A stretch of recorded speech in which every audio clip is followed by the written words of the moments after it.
Hey beautiful tarot people, it's me Vanessa, your Deep Desert Oracle. Hello, welcome.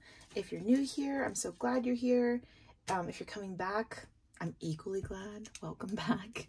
I'm extremely excited because it's finally here. Long awaited Lilifer deck. So this was the second run of this deck. I missed the first Lilifer and it was something I kind of kicked myself over. This deck is from Little Darkness, which is Marion Constentin. She's also the creator of the Reclaim Oracle, which is something that I've been wanting to pick up for a while. I went ahead and added it as an add-on to my Kickstarter.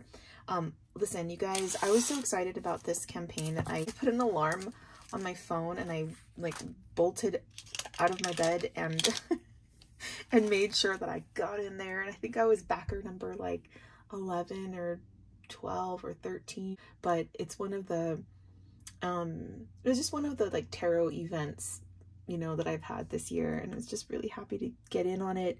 I also was able to get the super special bundle where I got a tarot bag uniquely just for me with my name on it. So I'm really excited. There were only 24 of us, I think, that got in on that. So I am like just overjoyed to have the opportunity to have this deck, with all the gold foil that's been added and the corrections that were done, and all these extra goodies, and to get my Reclaim Oracle too.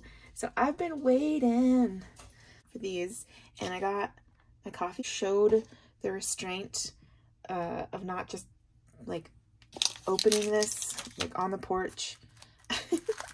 And I went to get coffee. I like took a deep breath and I was like, you know what? I'm gonna need a little something sweet and cold to celebrate this. I don't know what to open first. I'm overwhelmed. I'm overwhelmed and overjoyed. Let's do this.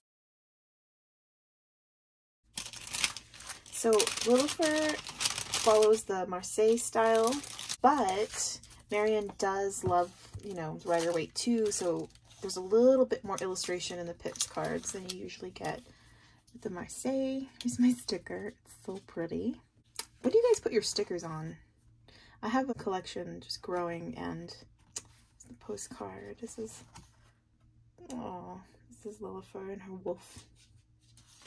I love her. I just love her aesthetic, and I love her art, and I feel like the whole Lilifer thing, like it was just supposed to be like she channeled it from somewhere, and it's very important, and I just feel lucky that we get to have it. This is cool. This is a table of magical correspondences, starting with the new moon, corresponding to the Fool, and then you get a couple words: new beginnings, clean slate, infinite potential. During the dark moon, banishings and facing the shadow, some work that you can do there.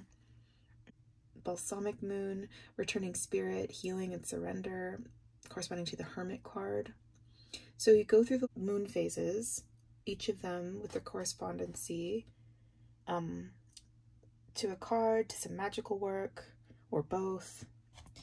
Down here we've got all of the elemental symbols, the suits that correspond. So in this deck, wands are fire, swords are air. Sun, corresponding to ego and will, strength card. The moon, the high priestess card, intuition and memory.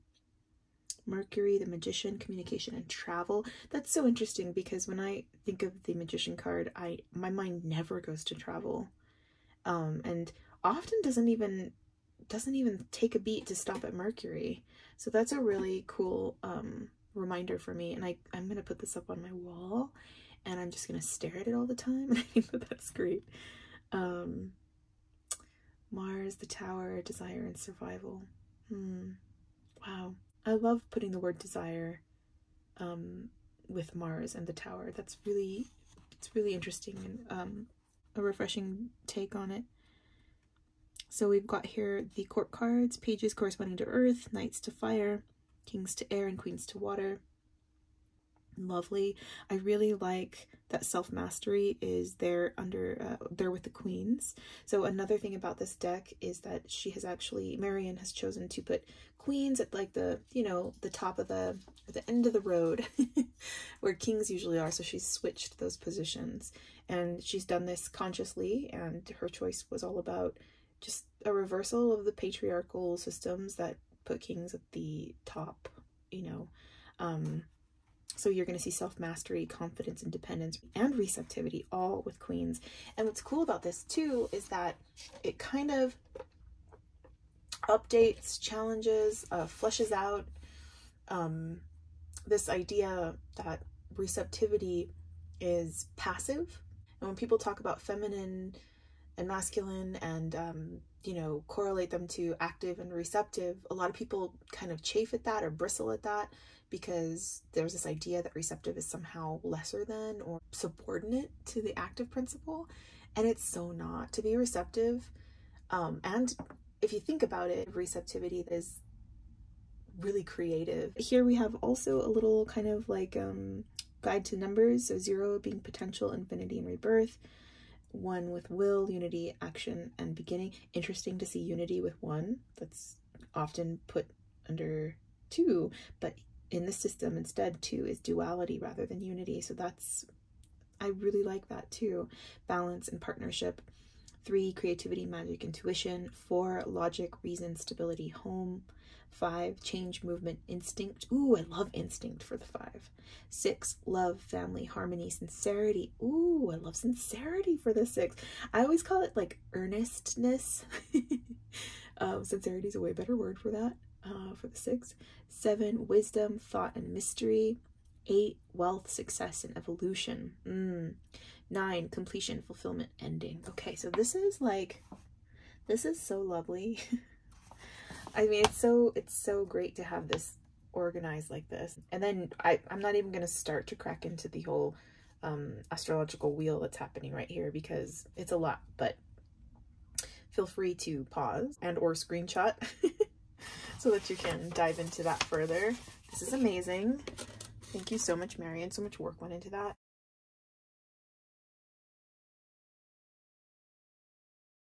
Okay, so this is the notebook and the bag with my Vanessa on it. That's so fantastic. So she had actually asked the folks who are going to be getting these to send her whatever name we wanted on the bag, plus our astrology, and I sent her my sun sign and my moon sign. So I've had this thing with my sun and my moon because I am a Cancer sun and a Leo moon, and I always thought it was really funny that my moon sign is ruled by the sun and my sun sign is ruled by the moon, and I've always felt like the kind of inverted tension but also synergy that comes from that. Like I'm like a forever opposite day, like my soul is stamped with the energy of opposite day, and I feel like the two are both equally present in me and potentiating through me and loved by me. So I sent her a mini version of all that, and this is how she interpreted it, and I love it. I love it so much. It's beautiful. And I actually have dogs, and so it's really fun to see what feels like me and my dog and my sun and moon represented like this. It's really, really great. Thank you so much, Marion. I love this. If you guys could see how hard I'm cheesing right now, you can probably hear it in my voice. Yeah. Okay, so here is my notebook just for me with my name on it. It's so exciting. And I love it. It's so cool. So, okay, here Lilifer is flying, and I really feel like she is me and I'm her, and we're together flying. I love it. And this looks like the face of the moon with the third eye open like that. And oh, I love the stars and the clouds and the little raindrops and the little lightning. And I think about how the rain feeds growth when we see this flower growing here. And I adore it. There's also this little wound on the moon's face, and it looks like a tear. And I really, yeah. I really feel and identify with this completely. And then on the back, we've got the sun. Oh, I'm gonna cry. It's gonna happen because it's just so tender and beautiful and smart and good. And I can't believe that I got to get this. I'm just like very grateful.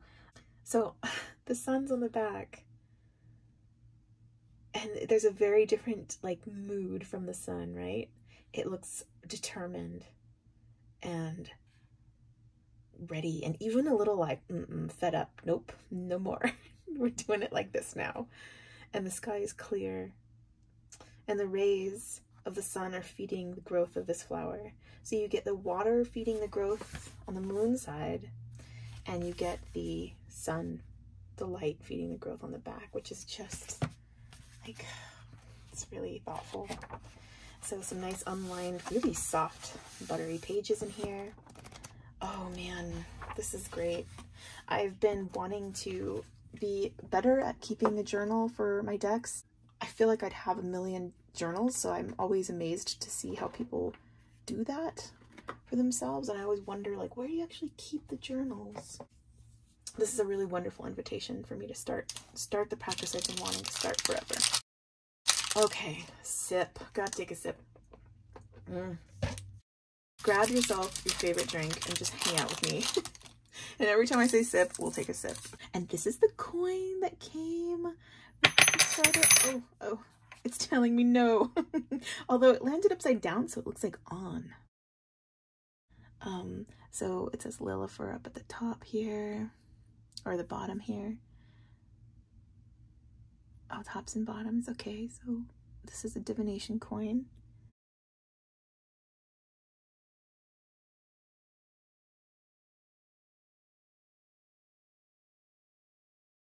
It just feels really personal, intensely personal, especially getting the notebook in the bag. And I feel like I super need these decks right now in my life for my own just process and progress and growth. The timing could not be better. So here's the beautiful thank you card that comes with it.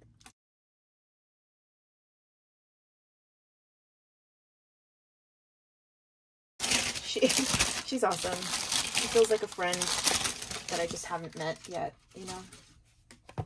And I think there's just a special kind of person that can emit that kind of energy and that everyone can feel. So very special person and very special artwork. And I'm so glad she chose to do this with her life because it's not easy and it's not like a fast fortune, you know? Just really grateful to people that put themselves out there and they do this. So here we go. This is the new Lilifer 2nd edition. So we can see all the gold embossing on this 2-piece box with a thumb cutout. Oh man, this is really pretty.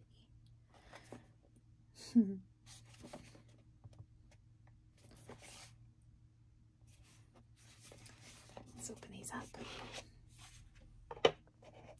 I love the size of these cards already. It's the inside of the box, top and bottom. What is this? What is this magic that this deck has?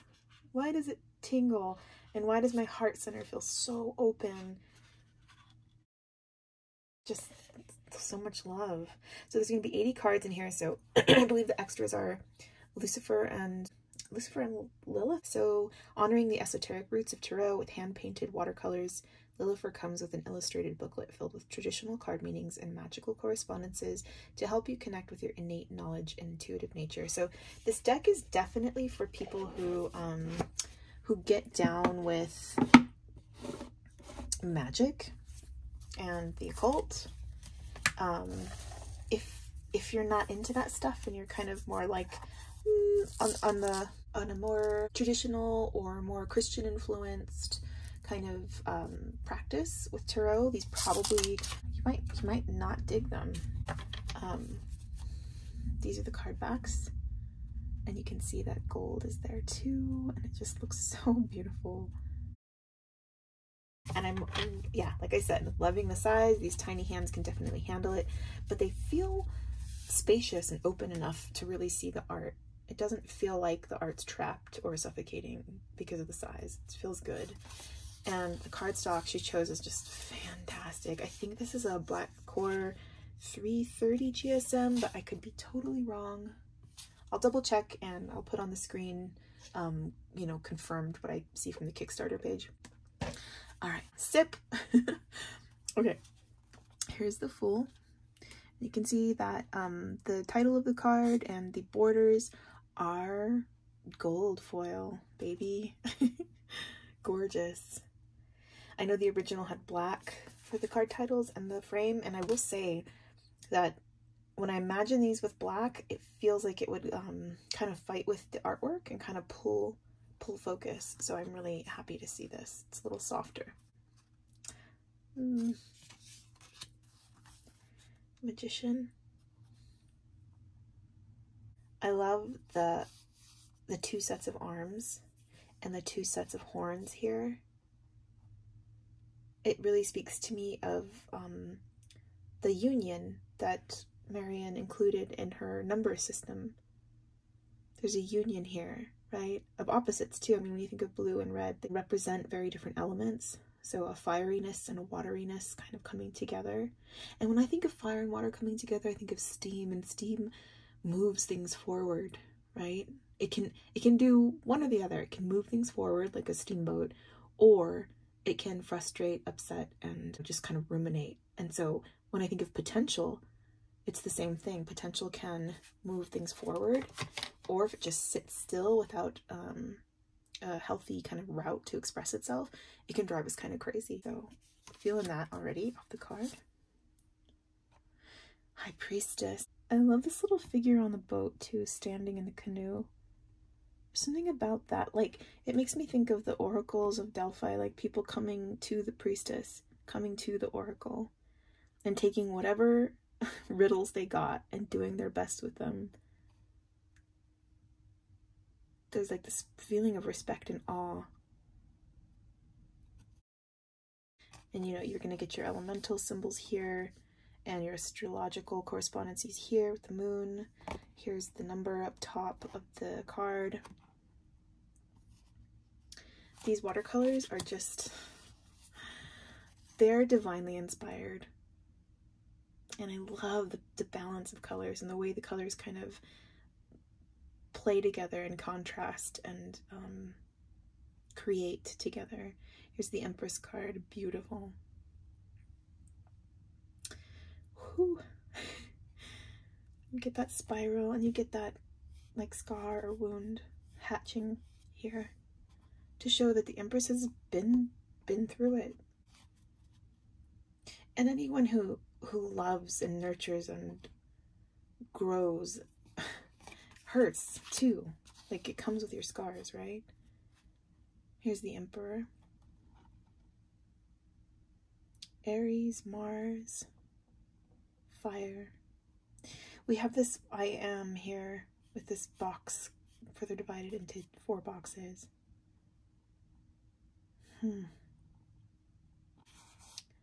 The arm entwined by the snake, which shows me, and the leaf here over that, you know, the groin crotch area, which is very like, makes me think of Adam and Eve, makes me think of Adam.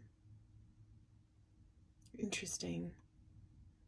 And having that snake coiled around the arm, it gives me this sense that, yes, he's the Emperor, is all about like sun, active principle, will, doing, but there's this like shush gesture he's making that also points up towards the sky. There's this kind of nimbus. There are these antlers, this crown, looks like laurel, and that leaf and that snake, which, I don't know, says to me that there's also a connection to spirit, an influence of spirit, that's not gone from this Emperor. That's really interesting. The Hierophant. Wow. This is a very nature-based Hierophant. Things grow from this Hierophant.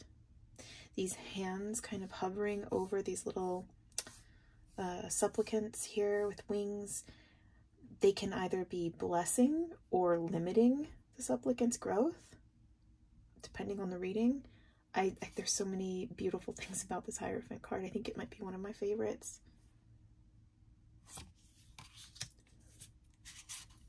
The Lovers. Oh my goodness. Look at this dance. Look at this dance, this magical dance. They're like making magic together. And that flame between them. And you get the moon and the sun. And again, the blue and the red. Kind of getting purple, right?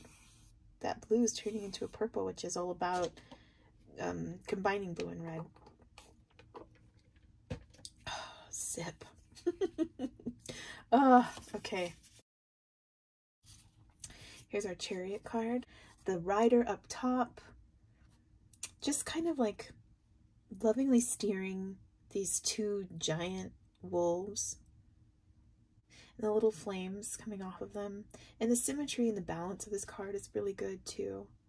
I adore this. Rarely do I love a Chariot card. I'm usually kind of bummed, like, oh, let's make her. Like when you look through a calendar and you look at your birthday month, and the picture's always like, I don't know, stones. Oh, actually, I love rocks, but just something kind of not that great.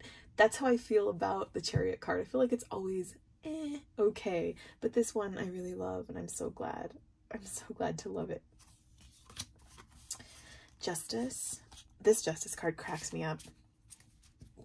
It's so leisurely and sassy, and I mean, this body language says everything to me, and having this line of people coming to Justice, kind of pleading their case, looking for mercy, and she's like, I'm not about mercy. That's not my game. You want mercy, go talk to the Empress. Not me. I am a principle, an eternal principle. Look at the arrows kind of moving in this cycle, this eternal cycle. And my job is to make the tough calls and like say what's just and what's not. And everybody gets their due course. And no one's special. And we need this archetype. We need this principle. Okay, the Hermit. The Hermit taking shelter under this giant wolf. Is this a wolf? It looks a little different than the other wolves. It's brown, which always makes me think of the earth. Light also dropping down. You see the eyes are closed. There's a very much looking inward. There's also something about this Hermit card that feels so protected. And I like that because the Hermit card, when I get it in a reading, I'm usually looking for the ways that some kind of sojourn into the self is actually mandated and blessed by, you know, the universe, the gods, your guides, your soul. It's like everything on your path is kind of conspiring to get you to go inward. And I really feel that represented in this Hermit. Here's the Wheel of Fortune. And these are such a nice matte, by the way. I know we didn't talk about the finish, but this matte is just,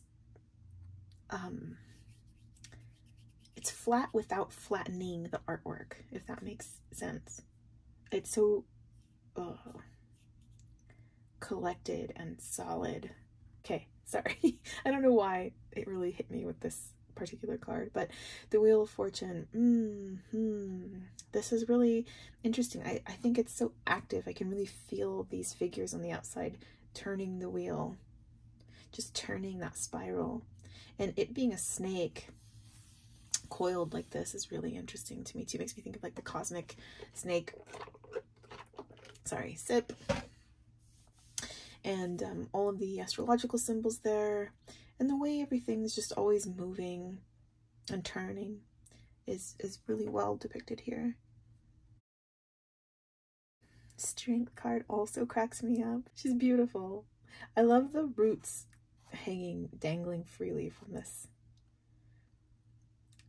It gives me a lot of directions to go in a reading with the strength card that I wouldn't usually go. The exposure of roots, depending on the reading, can mean a lot of things. And the full embodiment of the beast, right? Like she's in it, she is it. There isn't a separation between the two. And you see again that scar, that wound.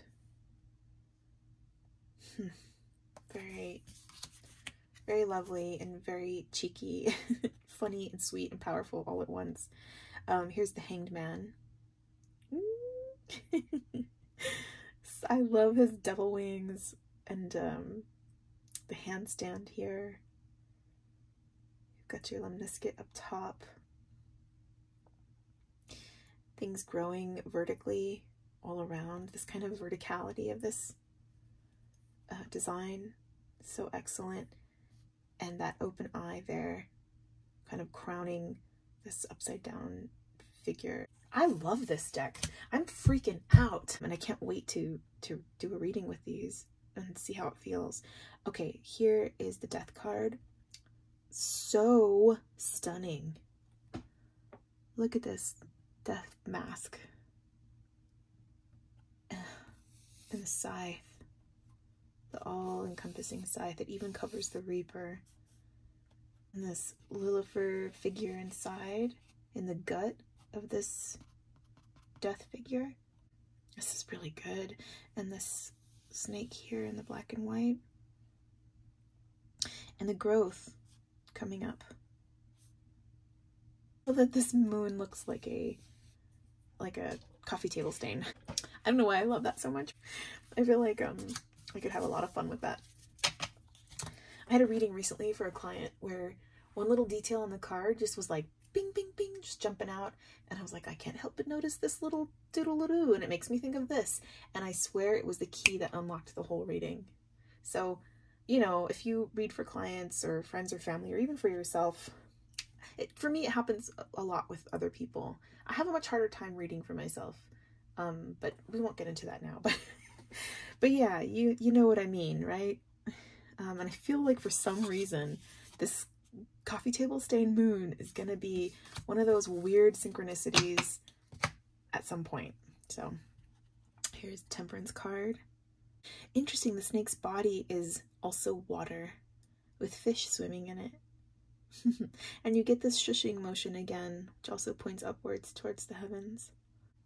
Really interestingly, what's usually the scar, like little hatching on the arms of the other figures, here it looks like growth. It looks like a plant, like your wounds becoming fertile soil for you to grow something new, which happens when you integrate it, which requires a balancing, right? And here's the Devil. He just looks adorable. Look how much fun this little Lilifer is having. This one's having less of a good time. It's kind of like when you get on the ride and at first it's fun, but then you're like, oh, I'm starting to get nauseous. Wait, how long is this ride gonna go on? Oh shit. I get that feel from this. But I also feel like there's a kind of benevolence about this Devil. It's like, he's like, I'm here to teach you a lesson. It's not fun for me either. I know. It's fun at first, but trust me, it's not going to stay fun, but I gotta do this, and you gotta do this. The Tower, so sweet.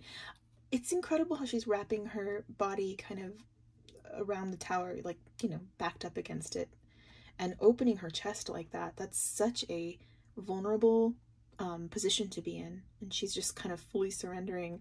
You see her little wound mark here, and you see this other figure kind of raising its arms up, and she's giant, right? They're showing you the scale here, that she's really big, and she's bracing but also completely surrendering to the bolt. And the tower is not falling in this card. You see some words here. I surrender. Oh, perfect. Yeah. Okay. Hello. I love when it all works out. I usually don't like words like that in my cards, but they're so well placed here, and they make so much sense with the card. I love this Tower card. Okay. Keep going.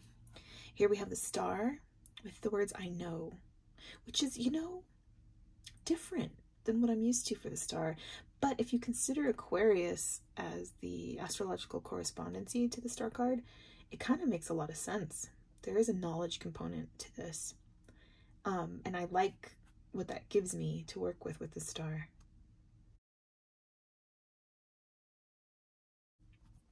The moon, I believe. Oh my goodness. And the I believe is actually foil. It's gold foil. So I feel like that makes it even more, and the astrological correspondences too are gold foil. And I feel like that makes it even more highlighted and kind of primary to the card. Like pay attention to this. Interesting. That's very different than the rest of the cards. So the difference between belief and knowledge, right? Really highlighted between the star and the moon.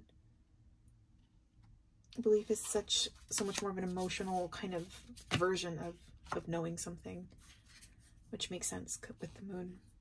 Here's the sun. Very warm, very bright. Central on the card is this snake body, almost full lemniscate. We're going to go ahead and think of it as that. Spiral. And two figures coming together in the infinity loop. And two suns, in fact, kind of reflecting each other with their differences. Interesting. I can't wait to see what her guidebook has to say about everything, but especially that. Okay, here's Judgment. This is beautiful, and it reminds me of the Lover's card. Just generally, like Lover's imagery with kind of an angelic figure, overarching and kind of sanctioning this union. A heart in the middle with a wound on it that's healing, almost not even visible. And this blending of the two. So interesting. Judgment. It's the World. Very reminiscent of the wheel. But this wheel looks a lot more concerned with aspects of daily life.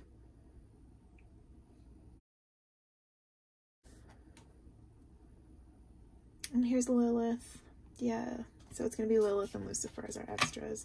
And Lilifer is the joint kind of entity of Lilith and Lucifer.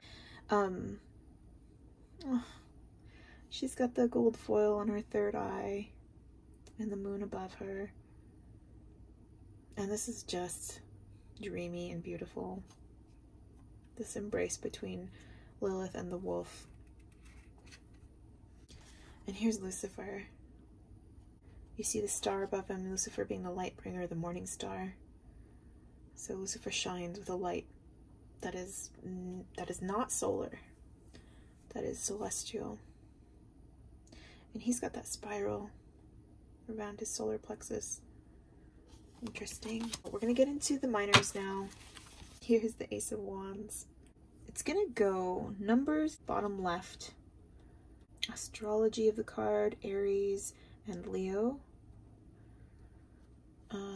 And this looks like this is the mark for Sag, right?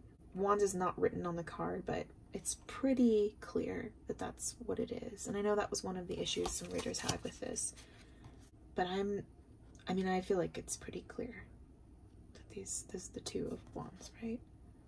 But it does take a little minute, I guess, when you're not given the word right there. Here is the Three. Oh, the issue too is that I think there was no numbers. So this bottom left 3 was also not present. And I think sometimes a number kind of like this was included, but you couldn't always read it very easily. So that's one of the changes that was made for clarity's sake, which I'm really grateful for. Because if that wasn't here, I could see that kind of wearing on my brain. I could see it. Here's our 4.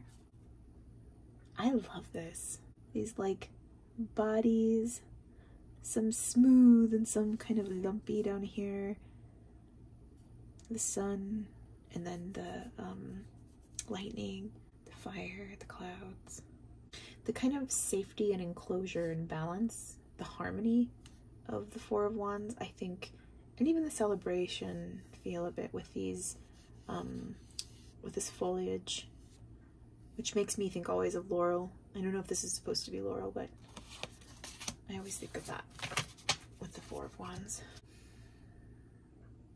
The Five of Wands, yes, excellent. See some competition here, some combat. You can kind of hear that card. It's like going like, yeah, yeah, yeah.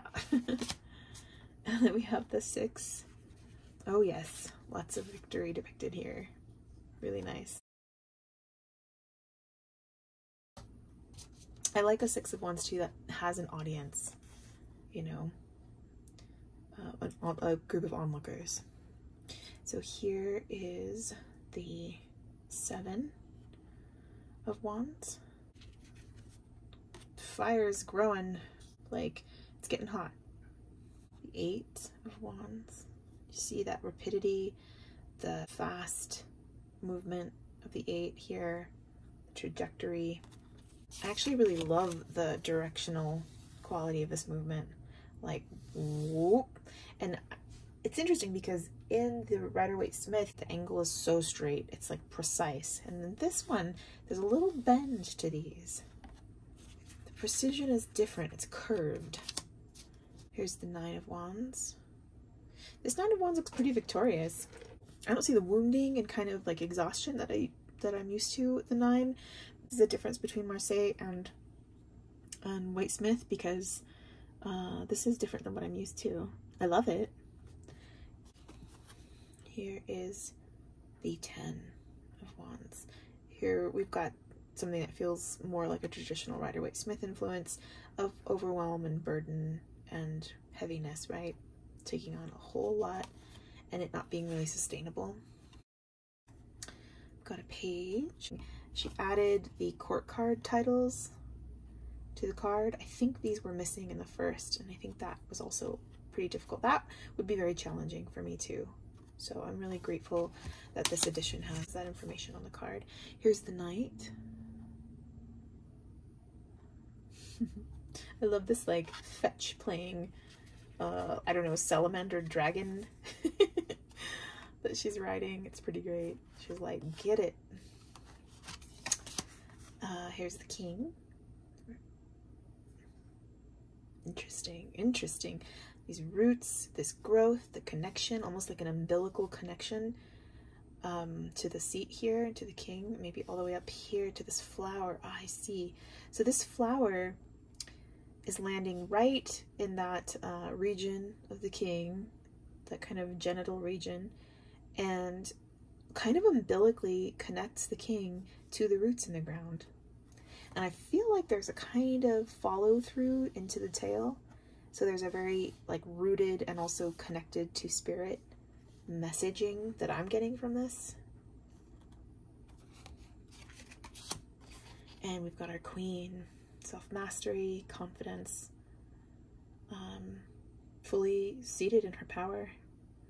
And now the flower has moved up with the roots into her arms, up to like different chakral areas in the body, kind of spanning from the root up to the heart chakra where it blooms. I love that. This is beautiful. Woo. Okay, come back. Okay, here is our One of Cups. So this is gonna be, you know, water element. There are 4 cups. Two of Cups. Very Pippin, very Pipsy, but also you get these figures. They look like they're scaled, don't they? I like that. And there's this exchange, this back and forth between these 2 cups. So very temperance feeling to me.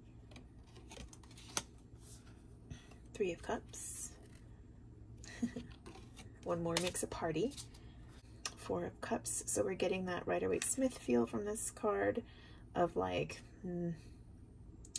kind of blasé, kind of indifferent, kind of untouchable right now, and not really open or available to whatever's coming my way, right? It's interesting that there's no cup being issued somewhere that this figure's not seeing. Here's the 5 of Cups, which this this glyph up here, is that what this is? Maybe it's a Hebrew letter, we'll find out. In the 5, it really looks like a 4, and the artwork is very 5 of Cups. The tears, the sorrow, the spilled cup, the spilled 5th cup here. And the Waite-Smith, you've got 2 cups left upright and the rest have spilled. There's a reversal here. These cups are catching tears. Here's our 6 of Cups. This is interesting. This is almost like making me think walk down memory lane, the like winding road of memory lane, the winding, totally untrustworthy, by the way, road of memory lane. That's my first impression of this card. I really like it. Here is the 7. I like that there's arms enough for every cup. And the way they've gotten this figure all tangled up. And the figure's kind of looking at you like, well, shit. What now? I feel like that's pretty perfect for a 7 of Cups. Here is the 8. Go in a different way. Taking a plunge into something else, leaving the cups behind. Here's the 9. Oh, I might not have all my cups in a row, but I got them all collected here in my heart. This card really gives me a strong gratitude feeling, and the kind of gratitude that's not like, oh, I should be happy because I have more than, and some people are suffering, right? That's not gratitude. No, gratitude is like, I really feel the joy of the gifts in my life, and they fill me up. They fill up my heart, and I get that from this very strongly. It's really pretty. Here we have our 10.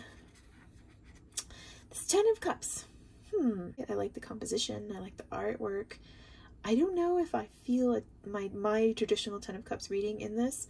It'll be interesting to see how maybe it diverts a little bit from my Rider-Waite-Smith brain. So here's the page. Balancing the giant cup on their head. Here is the Knight. Oh. On the canoe. Paddling, standing upright, which is dangerous. Shouldn't you sit down? But I mean, that little element of like easy to be off center, that kind of walking a tightrope feel, makes sense to me for the Knight of Cups. Like the Knight of Cups should like sit down and lower their center of gravity, but instead it's up there. And they're like charging forth. And I don't think of the Knight of Cups as the most stable court card, so it makes sense to me. Here is the King of Cups. Oh, with what looks like kind of a seashell type something and a trident. Oh, and here's our Queen. Lovely. Trident upright in this one.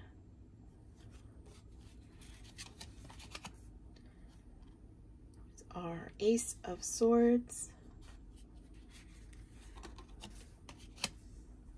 2, which I really like, being of split minds about something.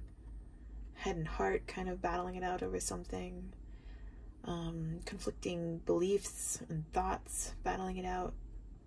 That kind of very crossroadsy feeling. Very, very kind of the stuck feeling. Here is the 3 swords. A lot of sorrow depicted here, a lot of heartbreak. The wings look so little. Almost like they shrink down and they can't lift her up out of this place that she's in. Here's the 4 of Swords. The four swords making this box, this protected enclosure for our figure.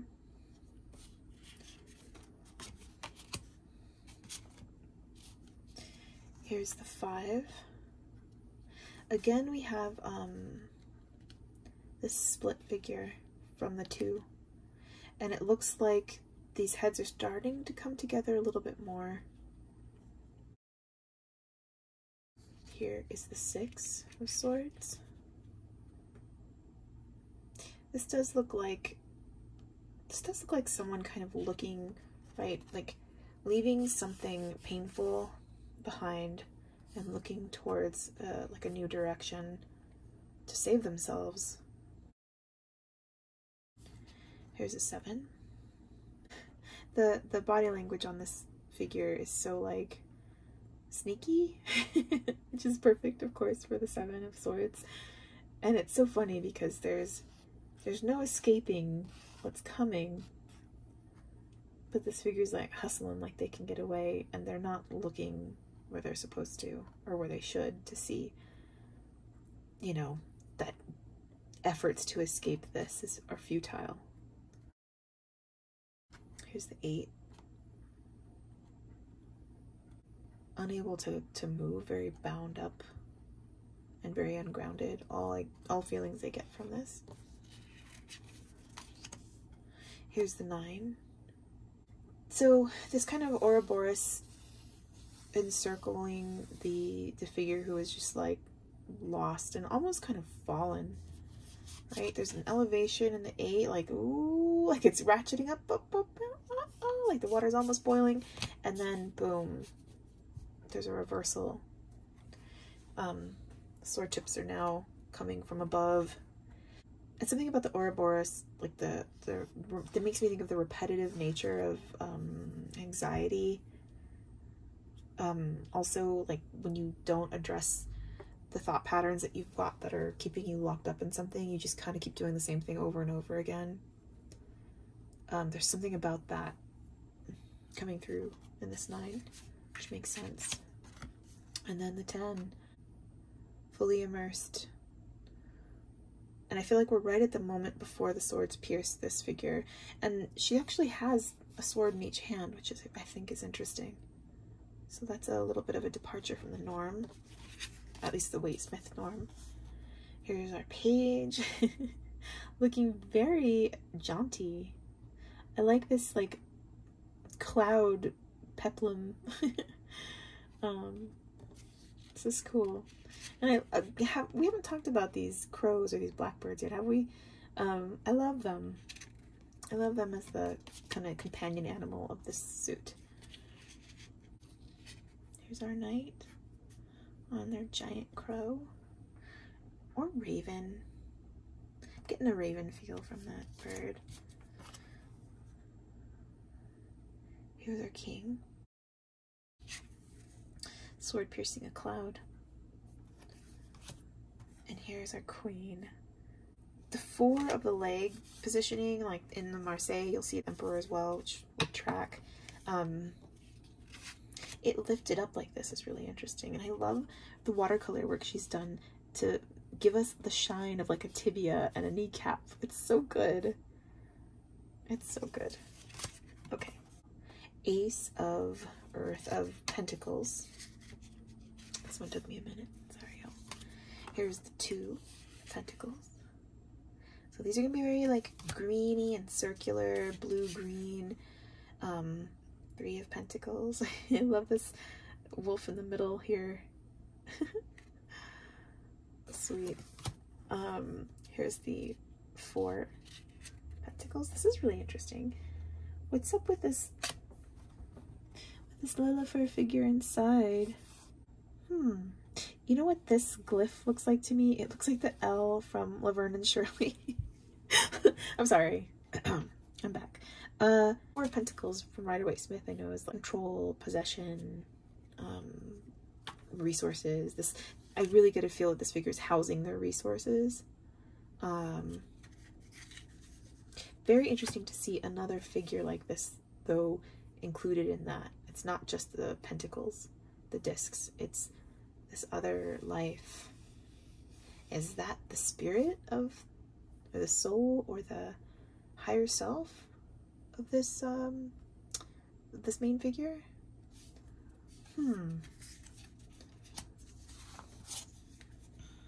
Here's our 5.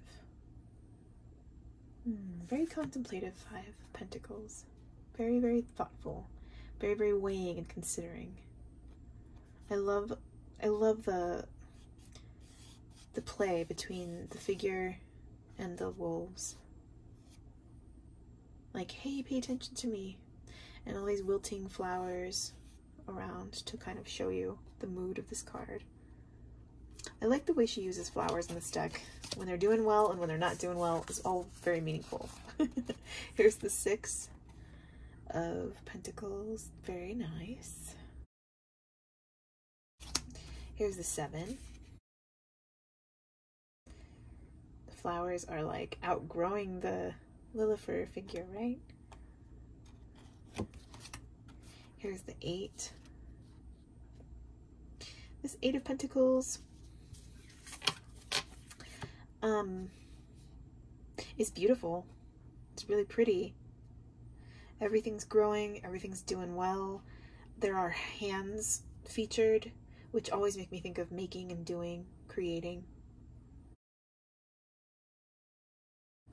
Here's the 9. Oh yeah. This is the Lilifer take on the 9 of Pentacles in her garden. Those 9 pentacles fertilizing the soil beneath her, fortifying it. The scar turned into a leaf. Really nice. Here's our 10. Yeah, this 10 of Pentacles, I'm like, 10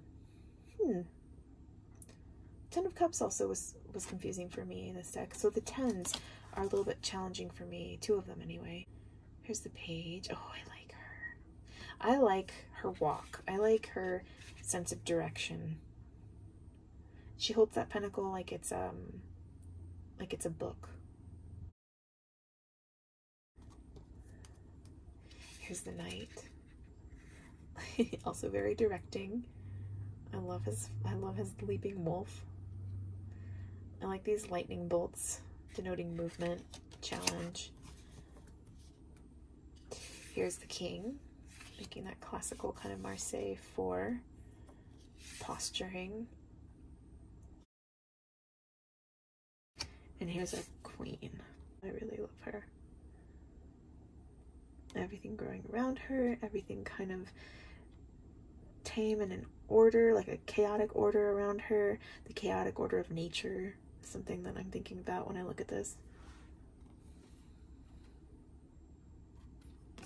Okay. Straight up, I love this deck. I just love it.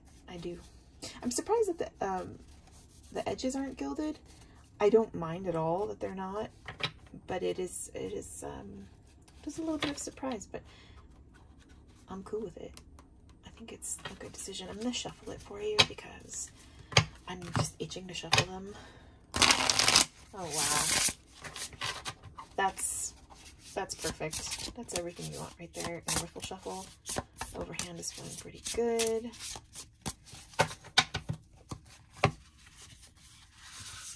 Fanning is okay. It's a little clumptastic, but it's not bad.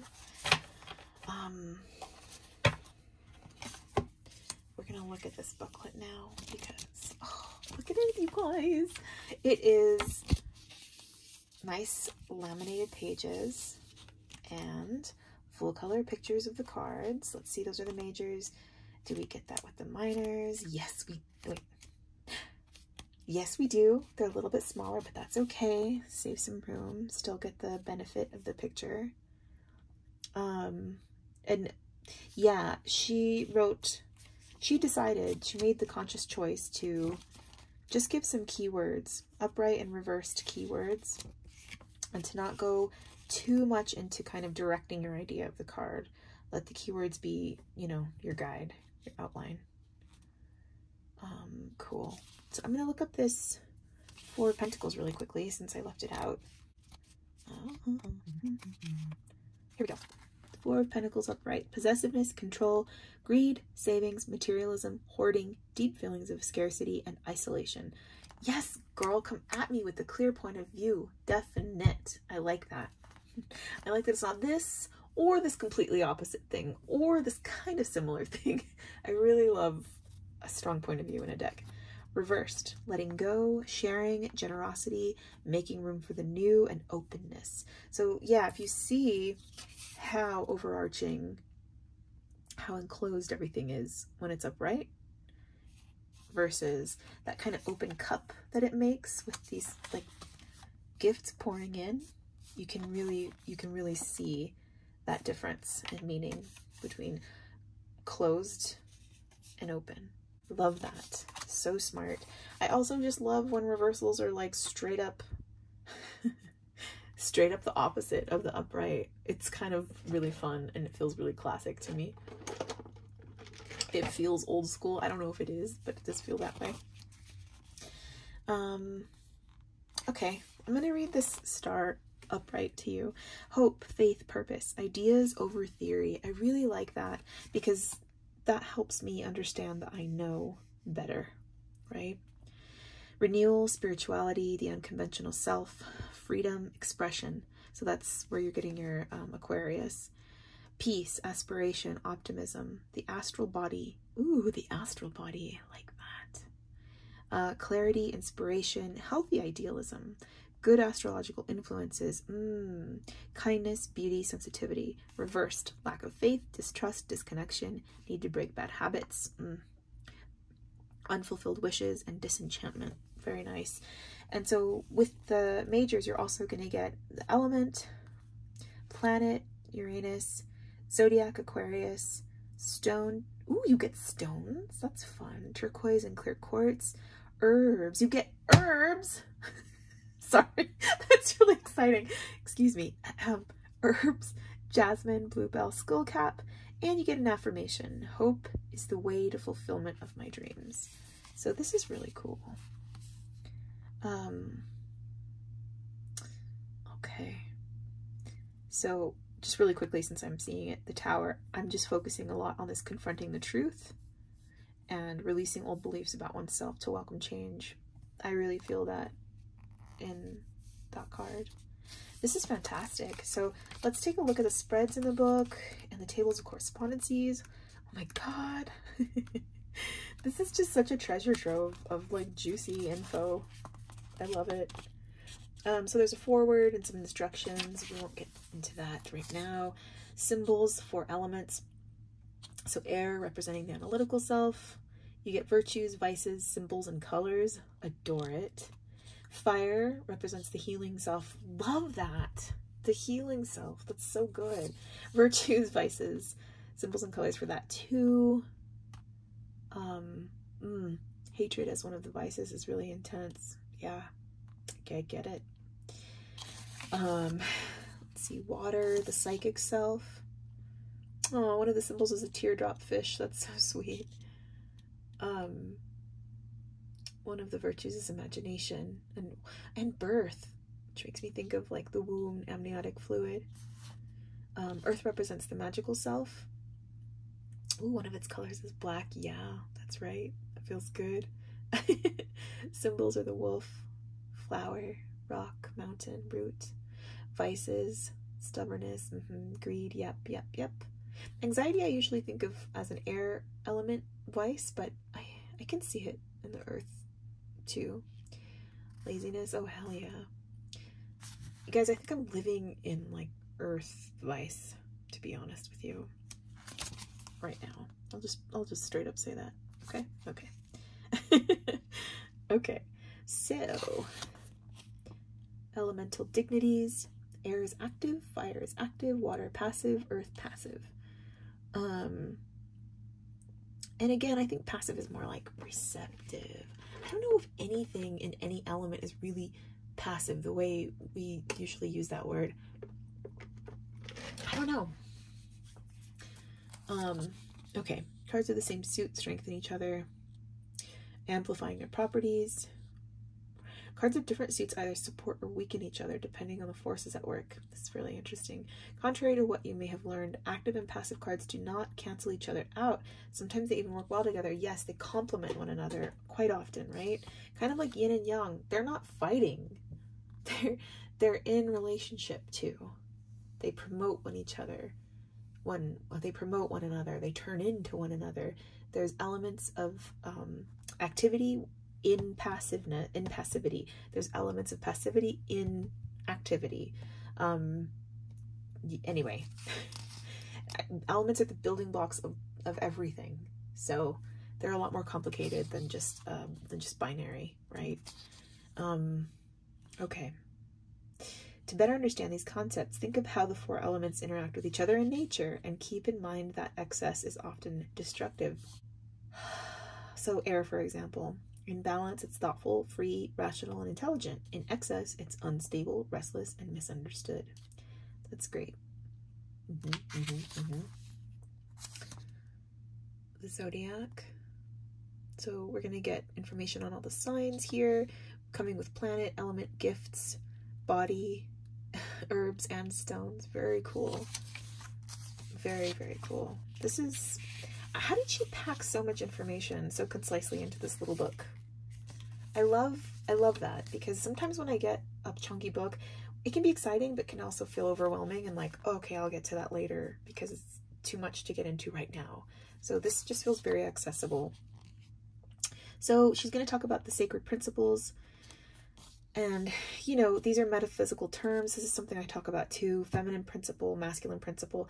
They are principles. I love to see that, that I'm kind of on her wave with this, as them being two aspects of a spectrum. Absolutely. They're not opposites, but a perfect combination, an ever-evolving partnership in which we have a say. Thank you. That's perfectly said. Really enjoy that.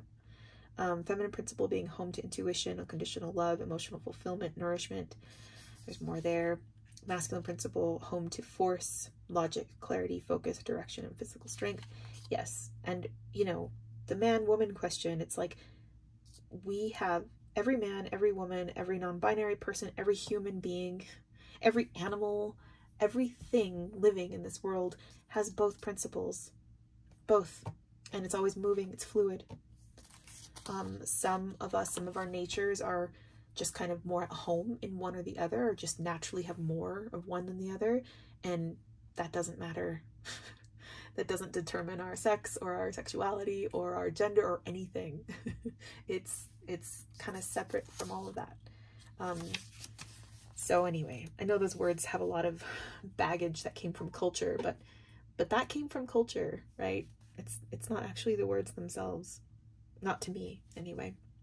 So here are some sacred colors. Love to see that. Not going to get into that too much. Sacred numbers. Yeah, very nice. Numerology basics.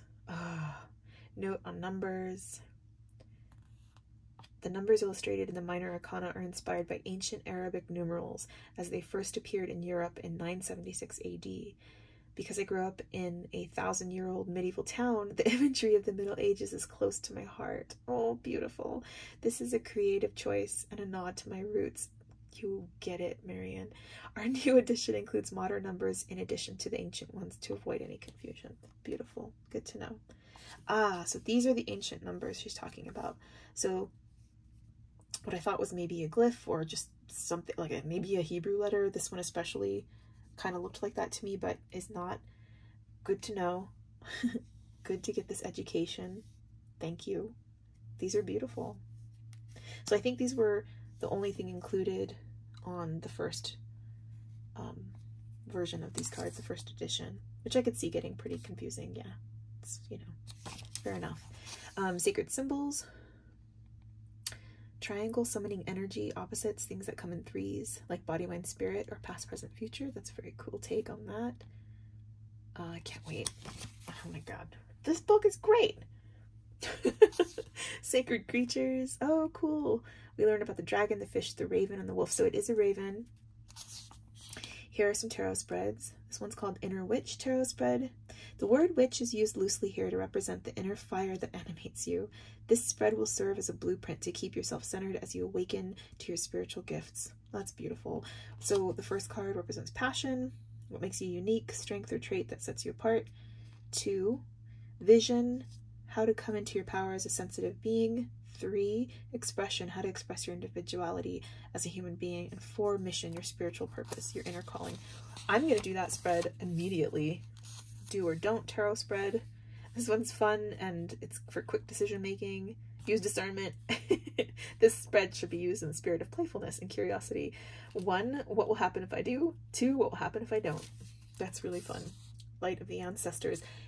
Are you kidding me? She's like singing my song, every note. Oh, okay, okay. Inherited burden, cards 1 and 2. What trauma was passed to me by my birth and how to heal the pain that runs in my blood. Marion, I love you. This is beautiful. 3, 4, and 5, inherited gifts. What talent was passed to me by my birth, how to channel my gifts into meaningful action, and a wise message from those who came before me. I'm going to offer this reading as one of the services that I do in my practice. Halloween, year's end tarot spread, just in time for October. Yes.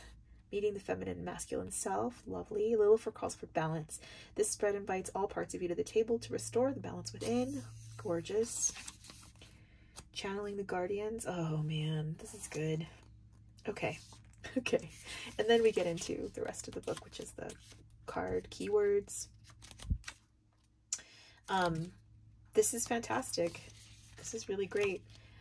I have one question that I need to answer before we continue, and that's just simply the Lilith and Lucifer extras.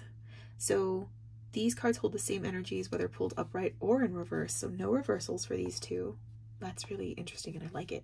Lilith belongs with the feminine principle and brings forth her gifts of passion, independence, self-love, and bravery. An ally to the fiery woman within, Lilith teaches that every transformation requires a sacrifice, and positive change cannot be achieved without pain. I think, you know, some people might argue with that. But there is a truth there. It might only be part of the truth, but there's truth there. When Lilith appears in a reading, she is an inspiring influence. You are being invited to disenfranchise yourself from the expectations of others and dance to the beat of your own drum. Lucifer. Lucifer belongs with the masculine principle and brings forth his gifts of desire, vitality, self-actualization, and pride. An ally to the enlightened man within, Lucifer teaches that seeking to fulfill one's desires is not selfish, and any time spent judging others is wasted. Glorious. When Lucifer appears in a reading, he's an empowering influence. You are being invited to assert yourself and take action in the direction of your goals. Hells yeah! This is just as wonderful as I thought, and then it takes a leap into being beyond anything I could have hoped for. I'm very, very, very, very grateful and pleased to have them. Let's just see what we get.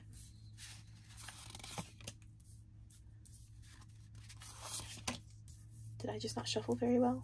I don't know. A reversed Hierophant, reversed full, reversed page.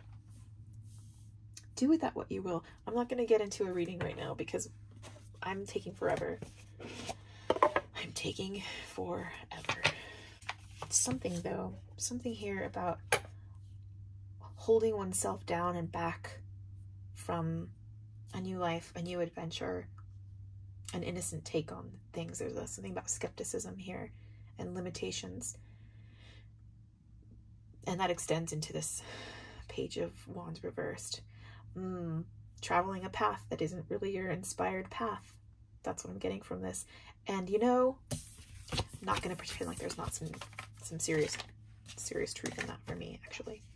So that's all I'll say about it, though. This is not therapy for Vanessa. It's therapeutic for Vanessa, but it's not therapy. So speaking of therapy, let's open this Reclaim Oracle. Hello again, beautiful tarot people. It's me, Vanessa, your Deep Desert Oracle. I decided that the initial filming of this Reclaim Oracle on the day that I got it with the unboxing of the Kickstarter for Lilifer, I decided that it was too much and too long, and I just felt like, no. Also, this Oracle deck has been around for a couple years. It has made the rounds on tarot tubes, so I just wanted to kind of do a very truncated version of my initial unboxing. Obviously, I've been through this once already during the unboxing, so it's not really like a fresh take or anything like that. It's just kind of my due diligence because I did get it with the package. This is a beautiful oracle deck. It's from Constentin, the creator of the Lilifer deck, which I went over in the first part of the video. And I guess what I really want to say about it is that it's a beautifully done, very gentle self-care kind of oracle deck. It's yes, great for shadow work, but it is not gonna do the like brutal kind of shadow work that some of us crave and desire sometimes, but not always.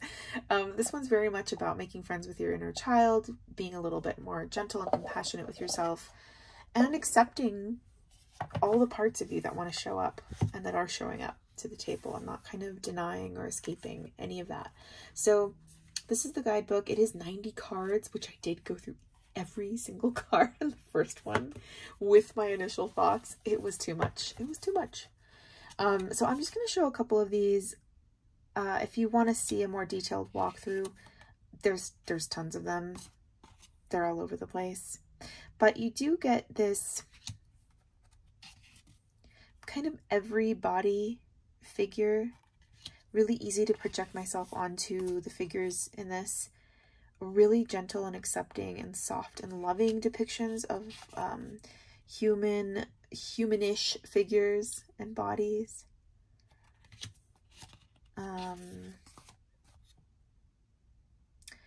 The keywords, there's one keyword on each card, and they do run the gamut. I always do this with this one. So this one is despair, and you can see this kind of like wisp, this upside down body kind of wisping out, kind of Casper the Ghosting out. And it also kind of makes a road that cuts through the black. I love pink and black. Love pink and black. Anything pink and black, and you already got me on board. Expression.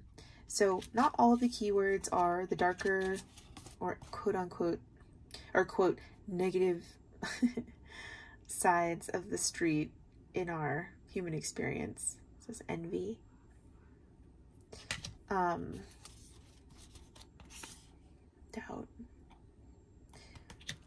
You have all these little winged figures, and there's a lot of feeling for me like we're blurring the spiritual body and the physical body. Denial. Marion loves to use these little hatch marks to show wounding on the flesh, and I think it's a really effective, simple, smart way to communicate that. She also likes to use cracks in foundations and cracks in the walls and things like that. So there's just these simple symbols that communicate so much. I love this curiosity card. It makes me think of our spirit deciding to take the leap into the material realm. I think curiosity and desire are sisters. They're the two sister reasons that we come here and we do this life. Surrender. And I love how that's depicted in that card. Really makes me think about that. Support. So, criticism. I'll go through just a couple more. Courage. I also really love the photo negative optical illusion that a lot of these cards make because of this high contrast between the pale pink and the jet black. These cards are super matte, which I like a lot. I also find that sometimes I can leave a little bit of my fingerprint, like a little oiliness on them, which I like. Control. Marion uses this depiction too of flames underneath the open legs of figures. I've seen this, I saw this in the Lilifer deck as well, and I think it's another really smart, effective way to show pressure, like something kind of building, and also to show how we kind of ignore where the pressure is actually coming from and we busy ourselves with all the little fires around us and we don't look at the one beneath us. Stillness. I love this. There's no wind in the sail. Yeah, so I'm finding it hard to resist just talking about these again, and I might just take what I filmed from the unboxing and just make it its own thing. if I decide to do that. And if anyone wants to see way too many thoughts from Vanessa on this deck, let me know. I would be happy to oblige. I really like this confidence card too. This third eye open, this big, strong, kind of protective shield of confidence for that little figure, that little winged figure standing behind that staff of light leading the way. It's just, you know, it's really thoughtfully done and lovingly done. The love that comes through in these is just, it's kind of astounding, and they kind of radiate for me and have a little tractor beam pull on my imagination, on my heart, and they just kind of like bring a soft tenderness that really invites you to stay and to get curious and to learn more. Please pardon the train, it's doing its thing in the background. I've told you I live in a really loud small town. Nothing's really going on out here, but you'd never know it because it sounds like it is. This betrayal card's pretty effective too. So there's a lot of what looks to me like entrails, like really like viscera in this deck as well. And I think that kind of like chewing gum color, like fleshy color of this palette adds to that effect. This revenge card is really cool. It's one of the great examples of the photo negative effect that happens in these cards. You're kind of getting 2 for 1 in a lot of them because of that. Attachment. Ooh, this one's hitting today really hard. Like the spirit wants to rise above, but all these attachments are like anchors to the earth. And that's not always a bad thing, but sometimes it is. It just depends on where you're at, what you're doing. I like the boundaries around the respect card a lot. This arrogance card makes me think of the mind's arrogance and how it kind of subjugates the kind of mind and will in us, kind of subjugate the spirit in us sometimes. Appreciation. I love this because it makes me think about how just appreciating the sky above and the earth below and everything in between feeds creation. It gives something back. I really love this resilience card too. We're walking on that broken leg. So yeah, I'm feeling myself get pulled into doing what I did already that I'm trying to correct.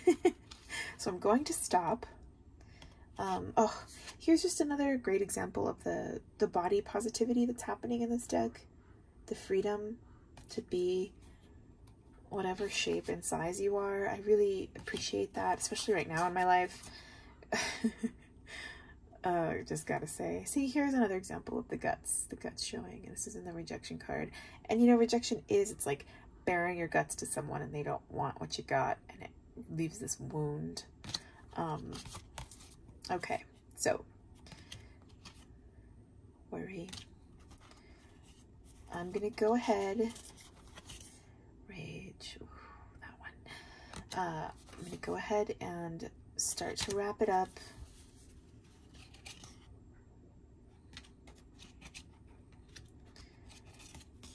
And let me know if you'd like to see the full walkthrough that came with the unboxing. I can post it separately. I just don't think anybody has it in them to sit through the deep dive I did on Lilifer. And oh, I love this impatience card. The deep dive I did on Lilifer, and then followed up with 90 oracle cards on top of that. It just seems like a lot. It's also a lot for my phone to handle. I'm doing everything on my phone still, so I have some built-in limitations because of that. Okay, we'll leave on a hopeful note, shall we? There's still a ton of cards to get through. Oh, freedom's a really great one too. I like that the guidebook has a very conversational, kind of almost diary, confessional tone to it. It's written in the first person. The 2 entries I read with the unboxing, one was in the first person, one was in the second person. And that just made it feel very intimate. So let's read this one on disgust, another entrails feeling kind of one, visceral feeling kind of one. You've got the hand up kind of like halting, like no, no, no. The repulsion is really well expressed here. Disgust is a reflex that protects me from harm. My belly remembers things that I otherwise would have forgotten. When it shrivels at the thought of you, when it bloats and sighs and squeaks at you, I know I am not safe. Disgust is a warning from the part of me that was hurt once and doesn't trust you. Ooh, so repulsion as alarm system, as like the body's knowing. This is so interesting because, I mean, it's pretty clear in the artwork that these are guts, right? And in the unboxing, I went on and on about how the feelings that we experience happen in our gut first. I think all of them, but especially things like repulsion, disgust, fear. Those are such like gut and embodied feelings. They're really important to pay attention to. Let's read about criticism, because this is one that I was a little stumped when I went through them. I was thinking of Maslow's hierarchy of needs when I saw this card, and I was like, why am I thinking about that? I also make a connection between this figure at the top, at the tippy top of this bisected triangle. The insecurity card looks just like, kind of like just this, just the figure on top of the triangle. So I feel like there's a relationship between the criticism and insecurity card, which makes sense. Let's see. Criticism is a voice from the past. It's written into my skull, printed onto my ears, stuck in front of my eyes. It's a poison that runs in my blood. It's the words I tell myself in the dark, learned from another wounded soul who likes to point at all the things that they couldn't do right. So this makes me just want to cry, because it's just striking a familiar chord for me, and probably for a lot of us. That's like the reason for the success of this deck, is its intimacy, its relatability. Her aesthetic and her artwork is so peaceful and inviting, and yet very powerful. Kind of deceptively simple, right? Whew. So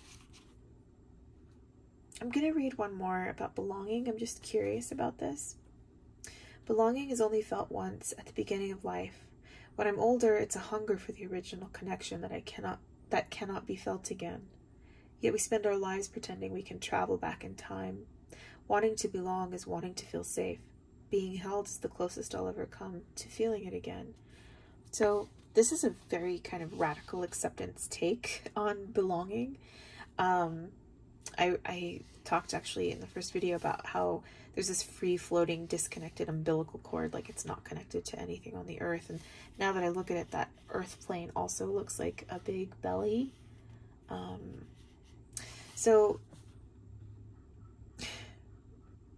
it's really, I think, refreshing to see a take on something like this that isn't just like putting a positive spin on it and like, it's all in your head, we all belong, like everything's good. I think that that's a really brilliant and grown-up and trusting thing for Marian to do with this, is to go ahead and take that leap and say, I'm chasing a feeling that I can't really get again. And from there, once you acknowledge it, you get to decide what you want to do about that, because now you've brought it into consciousness and you can do something about it if you want to, right? I also really love the spreads that she has in here.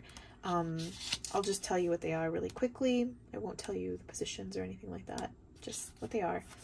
How to really, a card spread to really feel a feeling, to change a core belief, to heal a conflict, to understand someone, to integrate part of yourself. Oh, yes, to heal a memory. That's beautiful. And none of the card spreads is more than 3 cards. Oh, there's one that's 5 cards. So 5 is the max. It's usually about 3 or 2. And I think especially for oracle cards, it's really important to keep the spreads simple, because each card is so packed. And I like that you don't get bogged down in the mire of too many cards with these spreads. And their whole objectives are so prescient, so relevant to a shadow work deck, into our own healing and our process. Like, it's just beautiful. I really love her choices and her imagination and okay, her sensibilities. So there's also a glossary of terms, and included in this glossary are the words abuse, accountability, core belief, emotion, feeling, healing, resistance, responsibility, self, shadow, thought pattern, and vulnerability. And what I think is so cool about this glossary is that these terms are getting just thrown around quite a bit in the self-help and kind of more new agey psychology and pop psychology that's really popular right now in on platforms like YouTube and Instagram. And I think that a lot of people just take for granted that we all mean the same thing when we hear those words. And I think it's really cool to have this orientation to that here. Like, in this world, this is what this means. Let's all agree now that that's what we're talking about, because these words have become a little bit cliche in pop psychology, and they've lost some of their meaning in overuse. So I think it's really cool to kind of have a reorientation to these concepts. So I think that this is a genius deck. Here are some things you can do with the deck. Make sense of your emotions, connect the dots in your psyche, explore core beliefs, recognize repressed feelings, revisit the past, check in with how you feel, hold space for your truth, help a friend, make a decision. So, you know,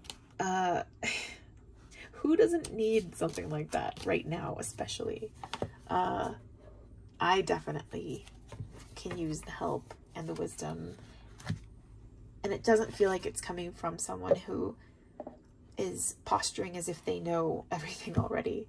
It's like she's kind of diving in there with you, and you guys are going through it together.